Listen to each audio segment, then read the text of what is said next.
The life of a student in the Texas A&M Corps of Cadets is demanding.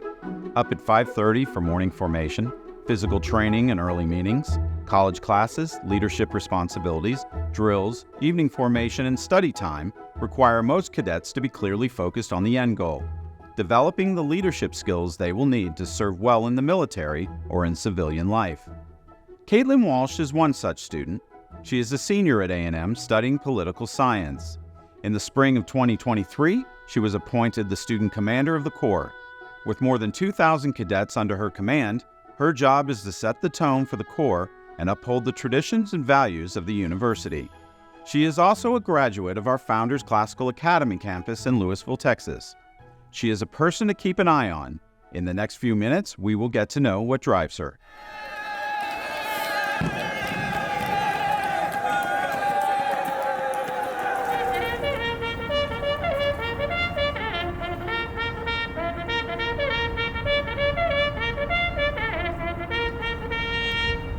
Report.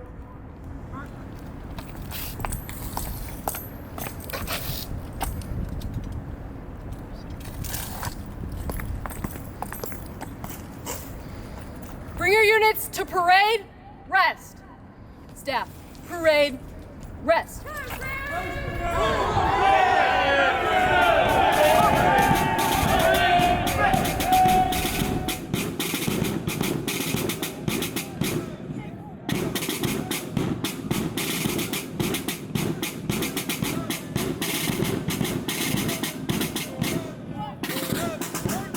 What is at stake for you in your life?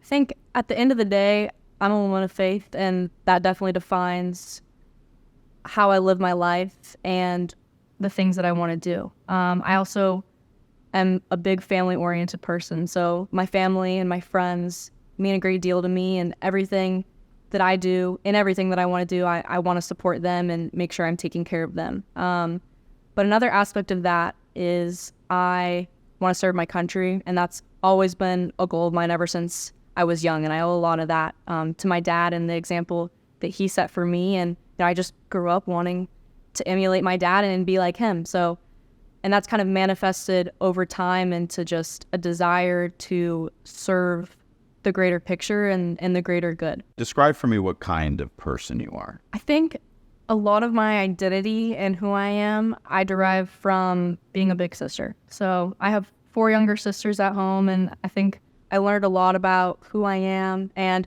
what it means to be a member of a team, whether you like the people on your team, you love them or you hate them. Sometimes, you're just thrown into a team and you got to figure it out. And I learned a lot about how to work with other people, even, when you're fighting, because sisters fight, in case you didn't know. But I also learned how to care for people and kind of how to nurture people who were coming behind me, my little sisters, because obviously I care about them and I want them to be the best that they can be, even though, we might be at each other every once in a while. But that's who I am in a nutshell, is a big sister and somebody who cares about the people around me. Of all the things you could have focused on in college, why did you join the Corps of Cadets? I joined the Corps because I knew that I wanted to serve, particularly in the military. And honestly, I didn't really see why someone would come to the Corps unless they were going to join the military when I first came. That's what I've always wanted to do. My dad was a naval aviator, and I wanted to be just like him. Since then, I've kind of found my own way. I learned about the Marine Corps when I came here, and I realized that was the best branch, and I didn't want to be part of any other organization except for the United States Marine Corps. But I never would have found it, never would have been surrounded by Marines and been drawn to it, even known about it, until I came here. But you didn't become a cadet in the normal everyday way. Most of the majority of these cadets will come in their freshman year and have that fish year and all the experiences that are involved in that, including earning their Corps brass and learning a way of life in the Corps. And what you did is actually so unique at A&M and the Corps that it has a name, and it's called Frogging In. So when I graduated from Founders in 2020, I went to the Coast Guard Academy in New London, Connecticut, like a month after we graduated. Obviously, COVID was kind of going on, so it was a weird, interesting time in everybody's life. But that's where I went right out of high school. My dad, like I said, was a naval aviator. He went to the Naval Academy. So that obviously was where I had to go, the Naval Academy. I didn't get into the Naval Academy. I got into the Coast Guard Academy, which is another one of the 5 federal service academies. And so that's where I went. When I got there, I learned a lot of things really quickly. I made a lot of great friends and I had a lot of great experiences, but I wasn't exactly sure that that's where I needed to be. And I still wanted to be in the Navy at the time. And so I decided to kind of take a leap of faith and transfer to Texas A&M and join the Corps, because I knew that the Corps would be a great place for me to have options and opportunity in every branch of the service. And when I got here, I found out, there's people who are doing more things than just the military, and serving in different capacities than just the military, which really opened my eyes to how we're building leaders that are going to go serve in every area, in every aspect, in every sector, all across the world.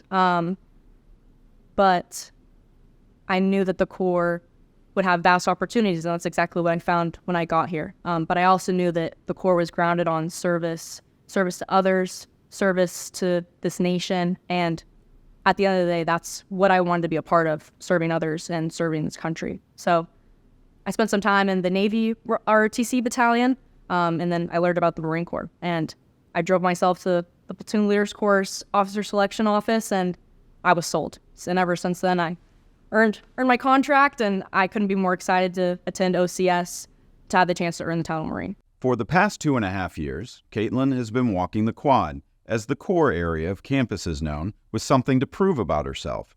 She had no doubt that she could be an excellent college student. Her time at Founders prepared her for that. But command is not something easily learned in a classroom. Frogging in is a unique experience. I know that because my sophomore year, I frogged in to the Corps myself. It's hard for me to remember what year it was. I guess it was 1989. It was a long time ago. And I didn't really know what I was getting into. It was a very special organization at A&M, but I was already here. You were coming from somewhere else. And you're coming into an organization with more than 2,000 cadets. You have a plan in mind, which involved going to the military. But what was it like for you to join an organization like this, kind of midstream? Yeah, I mean, I think kind of like what you said, I didn't exactly know what I was getting myself into, but I knew that the Corps would have the opportunities and the resources and would put me in a place where I was surrounded by other people who wanted to go in the military and serve in different capacities. So I just, kind of had to take a leap of faith, honestly. So when I frogged in to the Corps, most of us in that group had our goal was to get our senior boots. And really for me, it was just to survive day to day. And I look back on that fondly, but you went on a different path. I mean, you're coming into the Corps, you've got a plan to go in the military, you're being considered for leadership, and you're now the Corps commander. How do you go from frogging in to being Corps commander? Honestly, if I told you I had planned for it, I'd be a liar. I definitely came in as, like I said, a sophomore, and that was about the time that all the other sophomores had the opportunity to go out for leadership. And so I was, given that notice as well, and I just kind of thought to myself, is this something that I can do? And I wasn't sure, honestly, like individually, I wasn't sure. So I kind of sought some advice, right? So I went to my commanding officer at the time, Mr. Smythe, and I asked him if that's something I could do, and he said, well, I mean, I think so. And then he kind of referred me to Gunnery Sergeant Cheatham. So I walked myself into Gunnery Sergeant Cheatham's office, and we just kind of talked, and he encouraged me to just kind of walk through the door that was open for me. And so I did. And so I thank both of them for encouraging me and pushing me to do something that I wasn't sure that I was even, allowed to do as someone who just frogged into the Corps. But I'm grateful for how it turned out. But like I said, I'd definitely be a liar if I said I walked in here and I knew I wanted to be the Corps commander. I wasn't thinking about that at all. It's just the opportunity kind of presented itself. I was blessed to be surrounded by the right people at the right time, and things just kind of manifested the way they did. As part of her regular duties, Caitlynn reports in to the Commandant of the Corps, Brigadier General Patrick Michaelis. General Michaelis was a member of the Corps himself graduating in 1993. The two discuss a range of issues, including coming events she and her team are planning and how they can perform their responsibilities more effectively.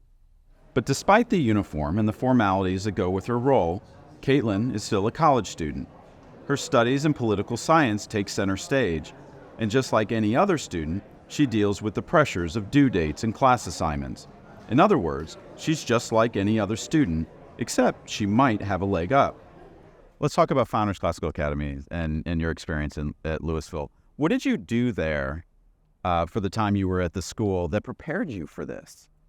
I did a lot of things at Founders. I was an avid cross-country and track runner. That's definitely where I spent the most of my time, but I was also a student, and I was learning all the things that Founders is really grounded in. I remember taking Western civilization with Mr. Rogers and learning about, ancient Greece and ancient Rome and Marcus Aurelius and Thucydides and the Spartans and all that good stuff. And then moving up as a sophomore and then junior and senior, learning about, the foundation of America and the founders and what they really meant when they created this country and the guiding principles and the guiding documents like the Constitution, what really was the goal there and what were they really trying to secure there. We spent a lot of time talking about that. And that's where I spent most of my time. But of all the things you studied, what has stayed with you? What do you think about still, especially in your time here at the Corps? I definitely did not appreciate it at the time, but I think Latin, honestly, was one of the most impactful things that I studied there.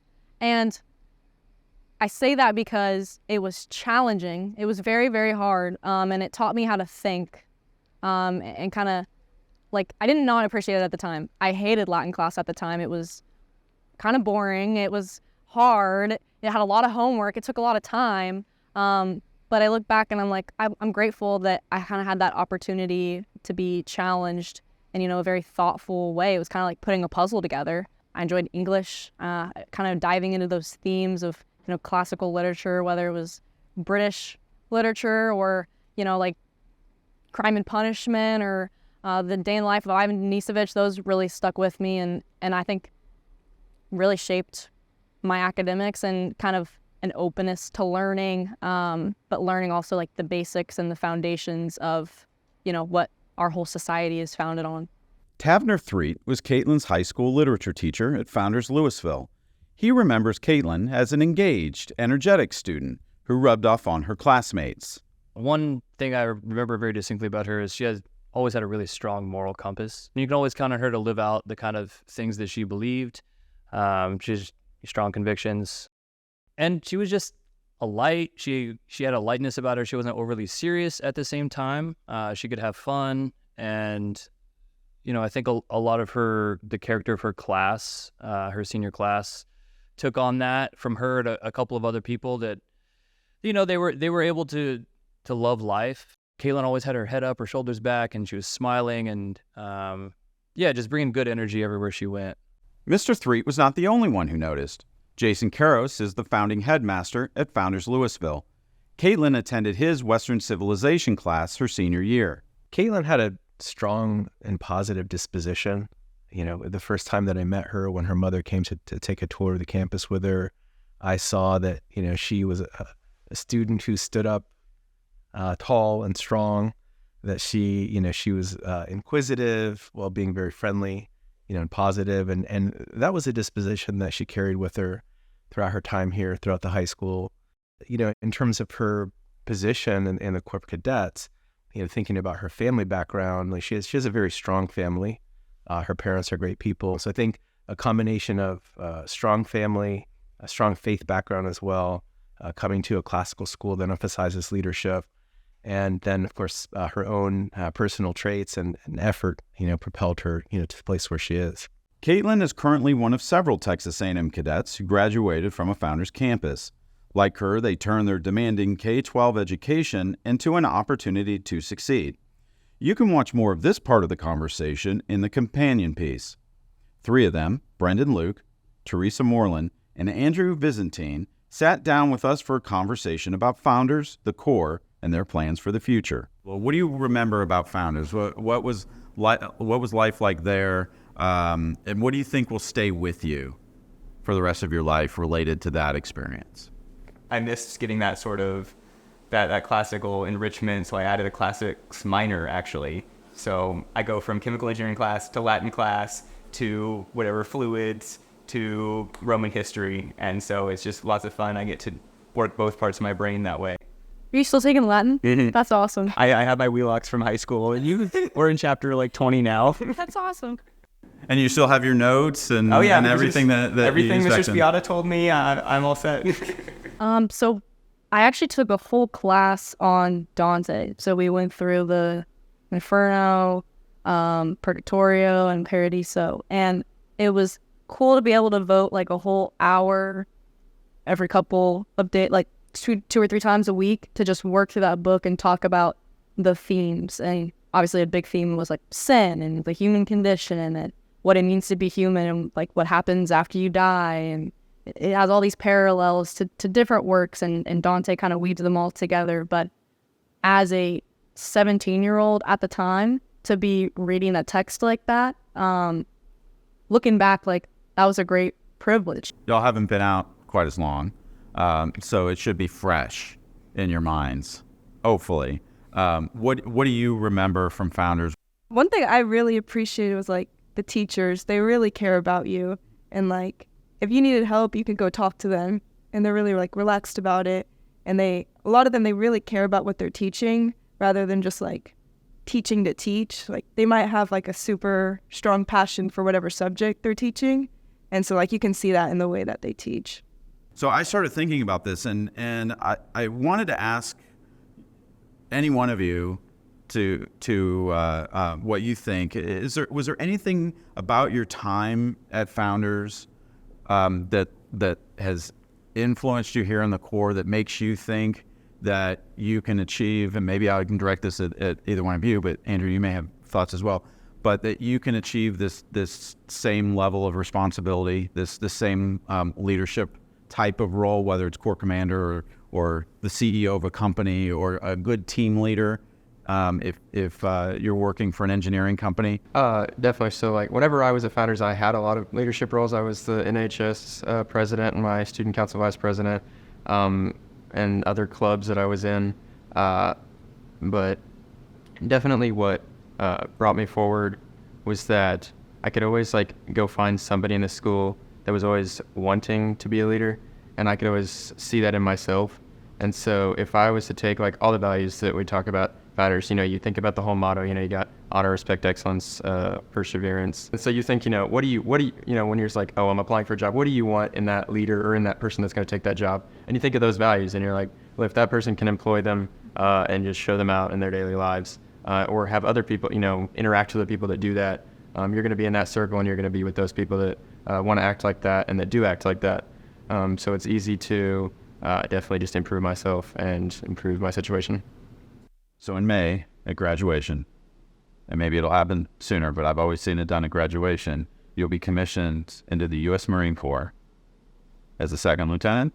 So I'll actually go to OCS first. I'll just graduate, and then about 2 weeks later, I'll be in Quantico at Officer Candidate School, having a whole other experience there for about 10 weeks, and at the end of that is when I'll have the chance to earn the title Marine and commission. What is motivating you to want to serve in the U.S. military? Service to my family, to the things that I care about and believe in, and the country and what this country stands for. I want to be a part of that, and I want to be surrounded by other people who are driven to protect those same things, those same ideals at home and abroad for the rest of the world. And that's really what drives me. And I think being at a place like the Corps, I've realized how much better I am when I'm surrounded by others, and we're all kind of working to motivate each other and lift each other up. And I know in the Marine Corps that'll be even more so the same experience, and that's what I'm excited for. And that's kind of like that camaraderie, that community, and that spirit, all oriented and focused on protecting others and protecting others who maybe can't even protect themselves. I just feel called to do that. Caitlynn is now no stranger to taking weighty things upon her shoulders. She is proving that she has the mettle to jump into the fray and take responsibility for the hard things in life. We don't know where she will end up after next summer, but whether it's peacetime or not, we can be sure that Caitlynn Walsh will be there, standing in the gap for us. If you have a story about a Founders alum doing interesting things, please drop us a line at foundersmedia@responsiveed.com.